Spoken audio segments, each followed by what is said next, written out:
முல்லை பெரியார் அணையினுடைய நீர்மட்டத்தை உயர்த்த முடியாமல் தவித்துக் கொண்டிருக்கின்றோம். இதனால் லட்சக்கணக்கான விவசாய பெருமக்கள் ஒரு இடத்திலே பாதிக்கப்பட்டிருக்கின்றார்கள். மதுரை பகுதியிலிருந்து ஆரம்பிச்சிங்கன்னா முல்லை பெரியார் அணை பாசனம் முழுவதுமே.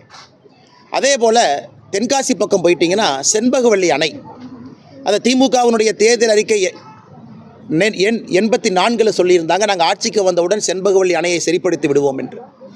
அது இவங்க செய்யாதனால கிட்டத்தட்ட தென்காசி மாவட்டத்தில் மட்டுமே 2 லட்சத்திற்கு மேற்பட்ட விவசாய பெருமக்களுக்கு அங்கே பிரச்சனை இருக்குது.